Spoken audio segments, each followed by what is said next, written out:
se Deus permitir, eu vou expor sobre a santidade e a utilidade da lei. Tá? Romanos 7, do 7 a 13. Que diremos, pois? É a lei pecado? De modo nenhum. Mas eu não teria conhecido o pecado senão por intermédio da lei. Pois não teria eu conhecido a cobiça se a lei não dissera, não cobiçarás. Mas o pecado, tomando ocasião pelo mandamento ou pela lei, ele desperta em mim toda sorte de concupiscência. Porque sem lei está morto o pecado. Outrora, sem a lei, eu vivia. Mas sobrevindo o preceito, reviveu o pecado e eu morri. E o mandamento que me fora para a vida, verifiquei que este mesmo se me tornou para a morte. Porque o pecado, prevalecendo-se do mandamento pelo mesmo mandamento, me enganou e me matou. Por conseguinte, a lei é santa, e o mandamento é santo e justo e bom. Acaso o bom se me tornou em morte? De modo nenhum. Pelo contrário, foi o pecado, para revelar-se como pecado, por meio de uma coisa boa, causou-me a morte, a fim de que, pela lei ou pelo mandamento, se mostrasse sobremaneira maligno. Que o Senhor Espírito Santo nos ilumine para crescermos em Jesus com a leitura e meditação desse texto.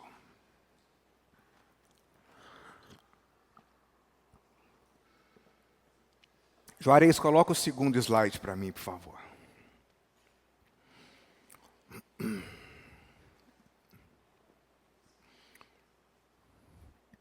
Isso, agora você vai deixar aí até acabar. Domingo passado, Paulo deu uma resposta aos legalistas. Do verso 1 a 6, mostrando que por meio da morte de Jesus Cristo, ficamos livres do domínio da lei, da escravidão da lei.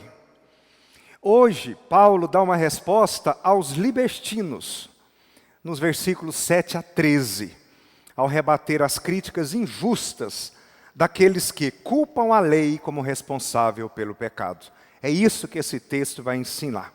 E se Deus permitir, pela graça dele, nós vamos caminhar e aprender a importância de não entrar nessa de que a lei de Deus é ruim, e que Jesus é o que importa e nós podemos viver como queremos viver. O problema não é a lei, Paulo vai ensinar. O problema é a nossa natureza pecaminosa. Segundo, quero apenas fazer um exercício rápido com você.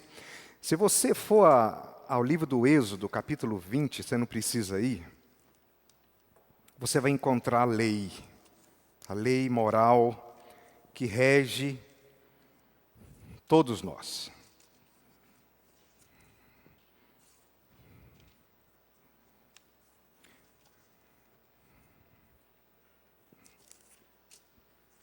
Eu sou o Senhor teu Deus, que te tirei da terra do Egito, da casa de servidão. Não terás outros deuses diante de mim. O que tem de ruim nessa lei aqui? Ela é boa, ela é santa e ela é útil. O problema é que quando eu leio e eu sou um idólatra, a lei revela o pecado de idolatria em mim. É isso que Paulo está dizendo. A lei é excelente. Mas quando ela se direciona a mim e diz, Alex, não tenha outros deuses jamais diante de mim. Pois bem, o conhecimento dessa lei revela a minha idolatria. Quantos deuses eu tenho além dele?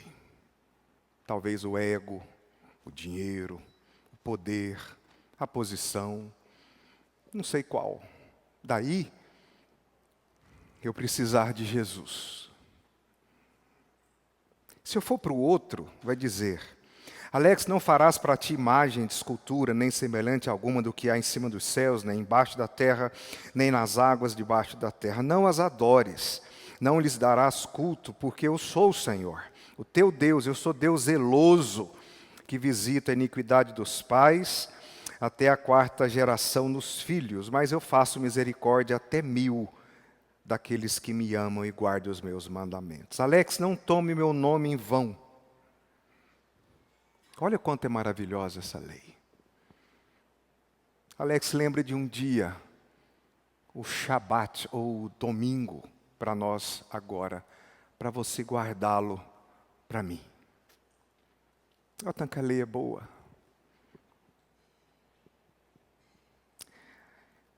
Alex, honra teu pai e tua mãe. Aqui não se refere só a pai e mãe, aqui se refere a toda autoridade constituída. Não matarás, não mate, não assassine ninguém. Não adultere, seja leal e fiel ao seu cônjuge. Não roube, antes trabalhe. Não diga falso testemunho contra o seu irmão, nem contra ninguém. Não cobice nada que não seja seu.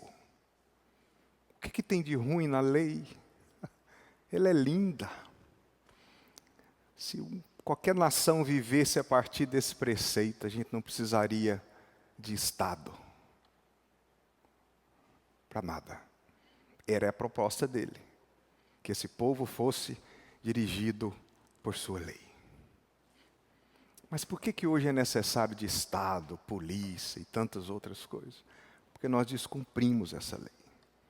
O ser humano quer viver a autonomia do seu Criador. Esse é o problema dos libertinos. Eles querem andar com Jesus, desde que Jesus não os mande fazer nada.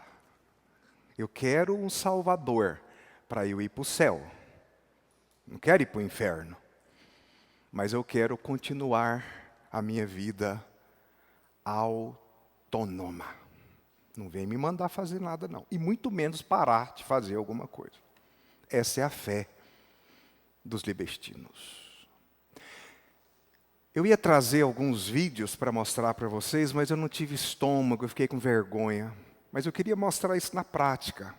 Eu não vou dizer mais nome, porque agora as nossas exposições estão na página do YouTube, né? E hoje é perigoso. Mas nós temos uma pessoa muito famosa que se entregou a Jesus e se converteu e escreveu 2 livros. Não foi ela que escreveu, mas a diretoria editorial. E que recentemente agora ela se autodenominou pastora. Ela é atriz de filme pornô. Ela tem um site para agendar programas milionários com ela.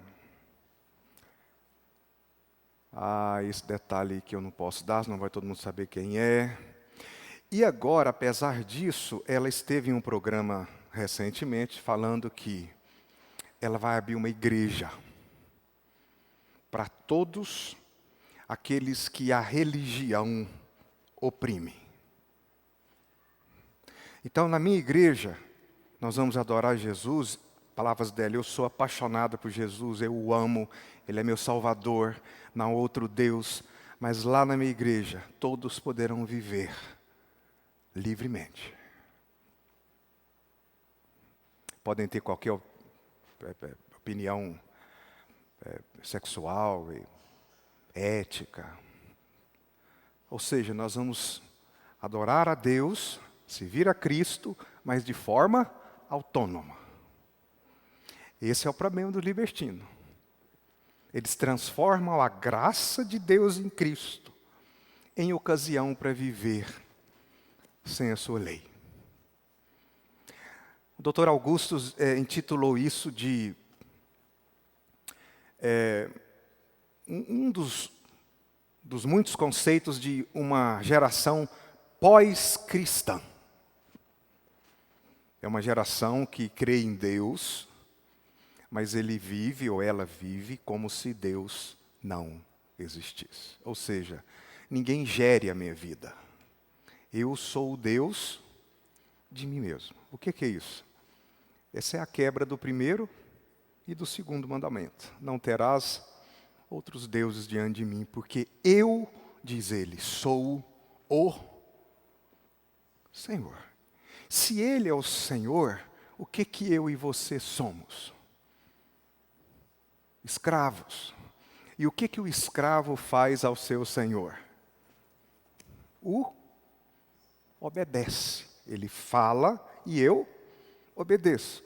Então, o libertino, ele tenta construir um Deus através da mesma Bíblia, de que não é Senhor, para que eu não precise ser escravo dele. Olha o quanto nós somos maus. Quem aqui não quer ser escravo de um Deus como o nosso? Ele é bom, maravilhoso, generoso, bondoso, provedor. Ele foi à cruz, morreu, foi descido ao Hades, ressuscitou o terceiro dia, intercede por nós, nos arranca da escravidão da lei e nos torna escravos dele. Pois bem, o libertino não quer ser seu escravo. Ele quer ser senhor da sua própria vida. Uma das características dos libertinos, eles estão aí na internet, os coaches.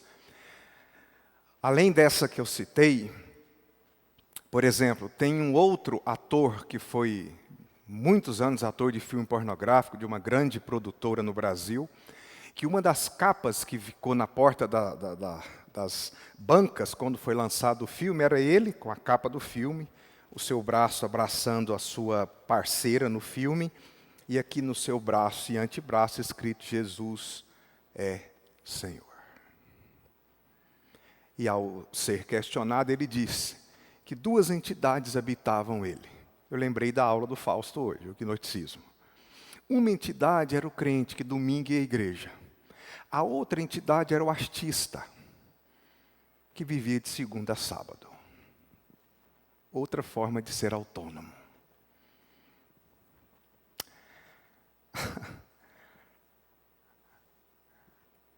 É sobre isso que Paulo vai dizer que é impossível. Se eu e você fomos livres da lei, é porque nós morremos em Cristo. E somos escravos dele. E amamos a sua palavra, porque ela é boa. Quanto mais eu leio, eu vejo o quanto ela é boa e o quanto eu sou ruim. Quanto mais eu leio, sede santo, Alex, porque eu sou santíssimo. Mas eu vejo o quanto eu preciso de Jesus. Porque ela é boa. E ela vai de encontro com a minha natureza, que ainda tem traços do meu pai Adão. Ok. Se você puder depois aí no privado, eu te passo esses 2 vídeos, capaz que já deve ter visto, mas eu acho que o último eu não tive estômago para passar aqui. Em primeiro lugar, as virtudes da lei está no verso 12. A santidade da lei, se você puder ler, deve ter sido projetado aí. Ele vai dizer assim, que a lei é boa, é santa. Então nós temos que lembrar disso. Por conseguinte, a lei é santa, a lei é justa e é boa. A palavra mandamento e lei aí são sinônimos, como é no livro dos Salmos. Então a lei é boa, santa, justa, maravilhosa. Em si mesma a lei é valiosa, é esplêndida, igreja. É santa, significa que é a própria voz de Deus. Quando Deus falava, o monte fumegava, não é? A fumaça cobria aquele lugar. A ideia de santa é diferente, é uma palavra diferente, é um mandamento, porque descreve o que provém de uma outra esfera. Vem de um outro mundo, de um outro lugar, algo que pertence a um campo que está muito além da vida e da existência humana. A lei de Deus, ela vem de outro. Um dos principais atributos de Deus é que Ele é completamente diferente da sua criação. Ele é outro e a sua palavra também. Esse livro é vivo. Um grande autor diz que quando nós lemos a lei nos lê. Então há uma reciprocidade, porque esse livro é milagroso, é a palavra de Deus. Então, se eu morri com Cristo, isso caracteristicamente me move a o prostrar-se diante dela, porque essa é a palavra de Cristo. Por isso ela é justa, ela não é só santa, ela é justa, é ela que estabelece as relações humanas e divinas, inclusive o culto. É ela que estabelece pelo seu poder todas as relações humanas. Quando Paulo diz que ela é boa, ele está dizendo que ela foi promulgada para promover um supremo bem a todos nós. Todo sofrimento humano, em todas as áreas sociais, advém da quebra da lei. Quando eu peco, não só eu morro, o meu semelhante morre. A criação geme por causa do pecado. E por que eu sei que é pecado? Porque a lei faz com que isso seja ressaltado na minha vida. A qualidade de Deus santa, justa e boa, igreja, também reflete o caráter de Deus. Daí a Escritura ser a cópia da sua perfeição. Por isso que nós cremos que ela é inspirada, soprada pela própria voz de Deus. Um desses libertinos da internet diz que o problema da igreja ortodoxa, se referindo a nós, é a idolatria da Bíblia. Diz que nós idolatramos a Bíblia. Para mundo que eu quero descer. Eu cheguei ao ponto de ouvir um pastor falando isso, que o problema das igrejas históricas é que ela idolatra a Bíblia. Ela deveria se referir à lei de Deus como um livro humano, como diz um outro aí que precisa ser adaptado para os nossos dias. Pastor, eu vou falar uma coisa para você. Irmãos, se esse livro não fosse inspirado de capa a capa, Velho e Novo Testamento, eu não seria cristão protestante. Eu não sei você. Ou ele é, ou ele não é. Eu não consigo me ver numa terceira via. Porque você imagina a labuta de viver no caminho estreito para uma palavra que não é? Eu acho que aí o conselho do Manão Josué vale. Decidam. Se é a lei, o mandamento do Senhor bom para nós, ame e siga-o. Se não, siga seus deuses. Porém, eu e minha casa serviremos ao Senhor. Uma outra coisa importante é que o problema não é a lei, somos nós. O primeiro casamento do capítulo 7, verso 1 a 6, que eu falei domingo passado, ele fracassou pelas falhas do marido. Não pelas falhas do marido, desculpa, mas pelas falhas e as fraquezas da esposa que somos nós. Se pudéssemos viver de acordo com o padrão da lei, esse casamento teria durado até hoje. Não é? Mas a malignidade do pecado, descrita no verso 13, mostra que a lei não é a causadora da morte, mas é o pecado que é o causador da morte. Então o problema de um criminoso não é a lei, mas a sua transgressão. Nós temos aqui uma magistrada, que é a Cris. Ela sabe muito bem disso. Quando ela abre a lei para julgar um transgressor, o problema não é a lei. O problema é o camarada que transgrediu a lei. Dessa forma, a lei revela a gravidade do nosso pecado. É o pecado revelado pela lei que produz a morte. O salário do pecado, que essa lei santa, boa, útil, me mostra e me revela, é a morte e não a lei. O pecado não é apenas maligno, é maligno em grau superlativo. É maligníssimo. A maior de todas as tragédias humanas é o pecado. É pior que a pobreza, é pior que a fome, é pior do que todas as tragédias. É pior do que a própria morte. Pois esses males que eu acabei de dizer, todos advêm do pecado. Então, se nós pudéssemos temer alguma coisa na nossa existência, não deveria ser a morte, a doença, a fome ou a peste.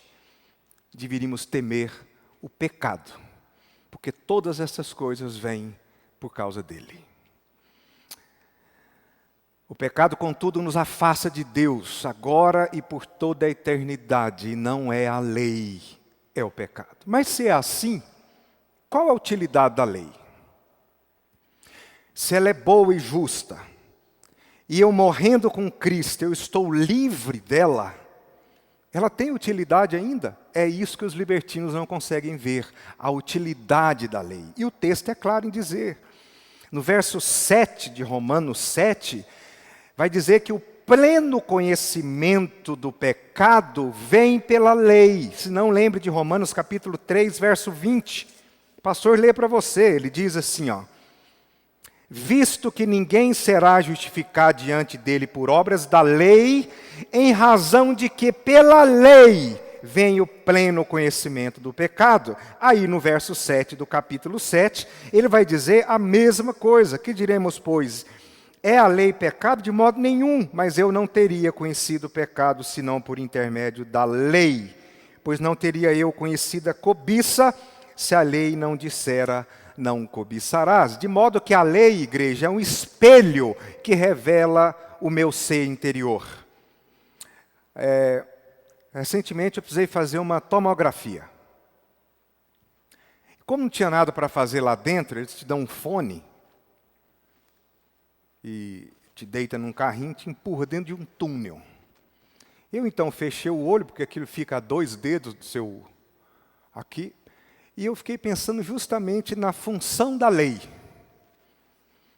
Quando eles me tiram de dentro daquele túnel, aquele aparelho faz com que a sinuosidade da minha vida interna, os diagnósticos, os tumores infectos, tudo que está ali dentro aparece, sai para fora. É exatamente essa a função da lei. Ela tem uma função de tomógrafa, ela tira para fora e mostra as trevas e arrasta a luz e os alumia. É a lei que destampa o fosso do meu coração. Eu vou te dar um exemplo. Toda vez que você olhar para uma mulher com intenção impura, você quebrou a lei. Está vendo o efeito dela? Qual que é o efeito dela? Uau! Que vergonha! Você não quebrou o 7º mandamento, você quebrou a lei. Todas as vezes que você não corre para encobrir o pecado do seu irmão no sentido de protegê-lo no processo de restauração, você levantou contra ele um falso testemunho. Está vendo como que ela vai trazendo para fora e ela vai me conduzindo a ver o quão perdido estou? J.C. Riley, um velhinho muito fera, tinha uma barbona. Ele dizia que o primeiro caminho para a salvação é quando diante da lei eu vejo quão perdido eu estou. O libertino não vê isso. Porque Deus é amor. Ele ama todo mundo. E eles usam textos para dizer que não tem escravo, nem livre, nem homem, nem mulher. Vejam como que eles destroem a lei em prol de si mesmo. A Bíblia não diz que ele ama todo mundo. A Bíblia diz que ele ama os seus, aqueles a quem ele os fez filhos. Esses são alvos do seu amor em Cristo. E esses não são mais como eram antes. Agora eles amam a sua lei, apesar de saber que pela lei eu sei o quanto eu sou devedor. Você já fez uma brincadeira? Chega na sua casa, você vai entender isso bem. E coloca lá para sua criança uma caixa de sapato e escreve dos 4 lados: não toque. E você vai ver como que a lei faz sobressair o pecado. Quando chegar alguém lá, não precisa ser criança, não. Ele vai olhar aquela caixa lá na sua sala. Para você deixar isso mais aguçado numa experiência, né? Você pode fazer essa experiência. Você põe uma caixa maior e põe, está extremamente proibido tocar. Perigo de morte do outro lado. Na ponta você põe assim, ó, se afaste e deixa lá na sua sala para você ver. Primeiro adulto que chegar lá vai olhar. Se você sair e deixá-lo sozinho, aí você põe uma câmera para você ver. Ele vai olhar.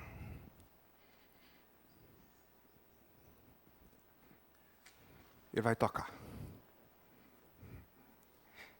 Esse é o exercício que a lei fez em Paulo e faz em nós. Ele traz como um raio-x a leitura dos propósitos mais secretos do meu coração desobediente. Se não fosse a lei dizendo, não comerás desse fruto, provavelmente Adão e Eva não teriam dado a mínima para ele. Mas foi justamente o mandamento que fez nascer o pecado. Não por causa dele, por causa de mim. Então, a lei não me feria se eu não fosse um assassino. Mas como eu sou, o não matarás, traz isso para fora. Entendeu?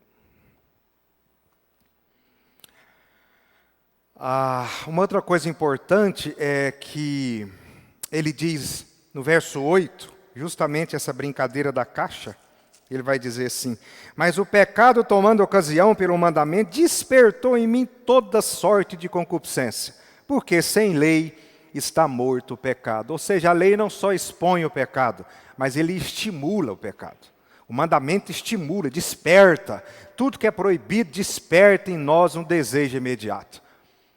O pecado encontra no mandamento uma cabeça-ponte, uma base para despertar em nós toda sorte de desejos. Tanto que a palavra grega usada para essa palavra oportunidade, aqui ó, do verso 8, o pecado tomando ocasião com o mandamento, despertou em mim toda sorte de concupiscência, porque sem lei está morto o pecado. Essa ideia da oportunidade era usada com referência à base de operações militares. Exatamente para isso. É assim que o pecado estabelece dentro de nós uma base, um ponto de apoio, valendo-se justamente da lei para nos provocar. É por isso que o libertino quer autonomia. Se eu não tenho lei que me rege, eu não tenho culpa. O Danilo sempre ensina isso para nós, que um dos princípios fundamentais da psicologia é tirar do homem o quê? Qualquer princípio de lei que o rege. Porque se eu retiro isso, eu tenho culpa de quê? Eu não tenho culpa. Não é? Então a lógica é irrefutável. Sem lei está morto o pecado. Onde não há proibição, não há transgressão. Sem lei o pecado não pode ser caracterizado juridicamente. Unicamente pelo encontro com a lei o pecado se torna passível de ação judicial. No entanto, pela lei vem o pleno conhecimento do pecado. Entenderam por que eles querem destruir isso aqui? Uma vez que a lei diz, não cobiçarás, pela cobiça quebramos a lei. E a quebra da lei é a perversão do amor. Este sim, o cumprimento da lei. Quando eu quebro a lei, é por causa da minha incredulidade, é porque eu não amo ao Senhor. Eu não quero andar com Ele. O propósito da lei é condenar o pecado. Nos versos 9 a 11, ele vai deixar isso claro. Ela não só mostra, mas ela condena, ela tem uma ação jurídica. Onde não há lei, não há transgressão. E se não tem transgressão, não tem condenação. Se não tem condenação, nós não precisamos de um Salvador. Pela lógica, por que um libertino quer Jesus? Ele precisa de um Salvador? Salvá-lo de quê? Nós sim. Eu preciso de um Salvador para me salvar do meu pecado, porque eu quebro a lei. E eles? Quer Jesus para quê? Se não tem lei, não tem regimento, cada um caminha conforme o próprio processo do seu coração, não tem novo nascimento, é uma caminhada baseada tanto legalista na justiça própria, como libertino sem justiça nenhuma. Agem conforme as suas próprias comoções turbulentas, não tem convicção de pecado descrita em lugar nenhum. O William Hendricks, que é um comentarista, ainda acrescenta que no tempo da lei ainda não havia sido gravado na pedra, mas gravado na consciência. E gravado na consciência, assim que ela foi gravado na Escritura, se tornou um fardo insuportável para um coração que não nasceu de novo. É um fardo. Agora, como é um fardo? Por que o seja fiel à sua esposa é um fardo? Fardo de quê?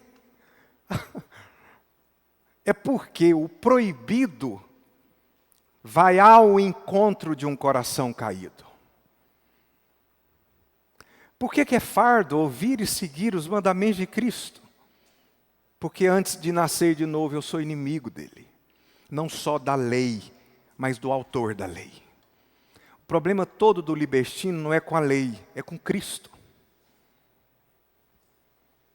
Tenta entrar em um consultório de psicologia e diz assim para o psicólogo: faz o teste, eu pago a consulta. O Danilo não vale. Eu vim cá falar para a Loi também não vale. Ih, só tem crente pão aqui hoje. Mas um que não conhece a Deus e diz para ele: olha, meu problema é que eu sofro de culpa, mas eu não sei do que. Tem algo que eu vou atrás e eu não acho. Um vazio, mas algo detona minha mente e me diz que eu estou errado, há algo errado. Vocês estão em maus lençóis, porque aí vocês, se disserem a verdade, podem até perder a licença, mas vocês sabem do que ele está dizendo. É a lei gravada na sua consciência, que está o condenando. É por isso que nascem os ateus. Os ateus, para suportarem uma vida de consciência diante da lei de Deus, eles preferem acreditar que Deus o quê? Não existe. Se eu conseguir com muita força falar que Deus não existe, talvez eu possa me livrar do seu governo e viver autonomamente, tranquilo. Mas é difícil, hein? Perguntaram para o Pondé uma vez: você acredita que Deus existe? E o Pondé é sempre aquele cara que sempre bate na trave, né? Aí ele diz assim: olha, eu torço muito para que ele não exista. Em outras palavras, porque se ele existir, eu estou perdido. A lei é boa. Quando ele diz que a serpente enganou Eva, o propósito da lei não era matar, mas era dar vida. Mas quando eles desobedecem essa lei boa, todos morreram e nós também. Assim, o propósito, a função da lei, não é apenas revelar e despertar o pecado, mas é também condená-lo. Então, a lei revela, a lei desperta, mas a lei também condena. Então, nós temos 3 conclusões importantes. A primeira delas é que enganamo-nos ao considerar a satisfação que encontraremos no pecado em detrimento da lei. O pecado é doce ao paladar, mas ele é amargo ao estômago. Ele é um embusteiro. Promete alegria, só traz tristeza. O pecado proclama liberdade e escraviza. Faz propaganda da vida, mas o seu salário é a morte. Por mais que os libertinos queiram viver ou viverem sem estar sob o controle do Senhor, jamais encontrarão a verdadeira liberdade. A segunda aplicação importante é que enganamo-nos também ao considerar a desculpa que podemos dar pelo pecado, diante da lei que é boa. todo homem, irmãos, pensa que pode estadiar a sua defesa por ter praticado esse ou aquele ou aquela quebra de um mandamento. Mas toda escusa do pecado torna-se nula sob o escrutínio da lei. Porque ela é perfeita. Não andais ansiosos de coisa alguma. É o mandamento. Esse eu quebro ele, não é uma vez por dia, não. Então, assim, eu já confesso, é assim, eu mudei até a confissão. Eu já falo, é assim, Deus perdoa porque eu ando ansioso. Está vendo como que a lei é boa? E eu sou ruim. Porque se eu obedecesse essa lei, pensa, viver sem ansiedade. Deus é bom, Deus é meu Pai. Igual os passarinhos. Tinha 2 passarinhos na comunheira da igreja. Aí os passarinhos via e ouvia os crentes murmurando. Ansioso, e agora? Como é que vai fazer? Aquela peleja danada. Aí um passarinho olhou para o outro e falou, por que eles vivem assim, domingo após domingo? Aí o outro passarinho, que era mais sábio, falou assim, é porque eles não conhecem o nosso Pai. Está vendo que o mandamento é bom. Sede santos porque eu sou santo. O leito do seu casamento tem que ser santo. Filhos, ouçam os conselhos dos mais velhos. Todo mandamento é bom. A gente é que é ruim. Né? Então não adianta. E por último, enganamos-nos também ao considerar a probabilidade de escapar das consequências da quebra da lei. Esse aí é clássico. Um dos problemas do diabo que age na vida do homem por meio do pecado, não é só que ele é mau, ele é velho e ele tem muita paciência nos seus jogos. Porque ele sabe, e ele conhece por experiência de muitos 1000 anos, de que a realidade inegável da quebra do mandamento é a perca da esperança, é o sofrimento, é a morte. Por isso que ele insiste tanto,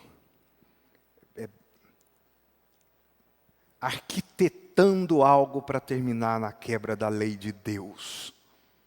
Porque ele sabe das consequências. Então nós nos enganamos, que ninguém peque sem a esperança de que sairá de lá ileso. Isso é um engodo. A realidade inegável. Cedo ou tarde, o seu pecado te acha. Ouviu isso? Cedo ou tarde o seu pecado te encontra. Quando um criminoso é apanhado em flagrante do seu delito, a lei exige que ele pague por seu crime. Ele é preso, a lei o condena. Esse transgressor, porém, não pode culpar a lei de ser responsável pelo seu ato. Ele está preso por causa do seu crime, não por causa da lei.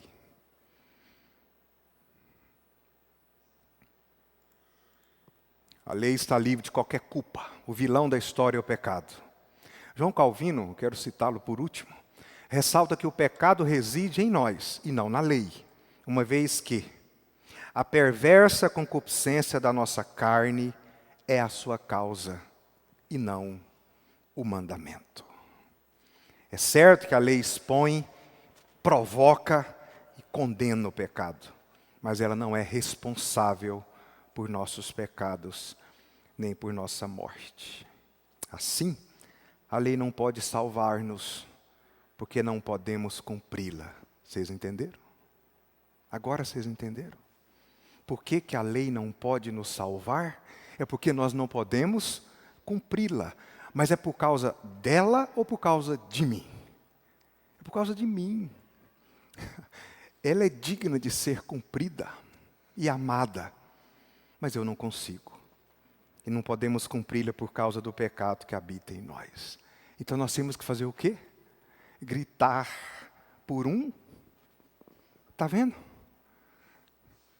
por um Salvador. Por isso que a função da lei é mostrar a minha miséria, e aí eu corro para Jesus, que cumpriu essa lei no meu lugar. E agora, as bênçãos da aliança, do pacto, no cumprimento dela, repousa sobre você. Quando Deus te olha, Ele te aceita como um justo, por causa de Jesus. Por isso que a lei para nós é vida, não é morte, por causa de Jesus. Agora, tira Jesus, sobra você e a lei. E aí, Manão, me conta. Perdeu. E perdeu feio. Pois bem, voltando àquela pessoa que, mesmo vivendo uma vida completamente enlouquecida, que abriu uma igreja. Eu lembro de Jesus nos falando que nos últimos dias isso seria muito comum. Mas eu achei que não seria tão comum como nós temos visto, principalmente no Brasil. Eu creio e eu espero que você vá embora para sua casa hoje amando a lei. Compra uma Bíblia. Essa lei no celular não... O Fausto falou que hoje, eu gostei do que ele falou, o papel faz eu lembrar que eu li aqui, eu volto para cá, aí eu mexo para lá. Ela gera uma relação que a tecnologia não gera. Compra uma Bíblia, começa a ler para você ver o quanto que isso aqui é lindo. É como um raio-x. Eu a leio, aí ela vai me lendo. Eu vou falando, uau, eu preciso de um Salvador, aí eu corro para Jesus. Quanto mais eu leio, mais eu corro para Jesus e mais eu vou me tornando como Ele é. É exatamente esse o exercício da lei. Para nós que fomos salvos. Talvez tenha alguém aqui que ainda não encontrou Jesus. Entrega a sua vida para Ele. Ele é a única forma de você escapar do juízo da lei. É Jesus. Vamos orar? Tem alguém aqui que quer entregar a sua vida a Cristo? Nós vamos orar por você. Você que já entregou, renove então essa aliança. Agradeça a Ele pela palavra tão linda que Ele nos deu e por ter sido cumpridor dessa palavra em nosso lugar.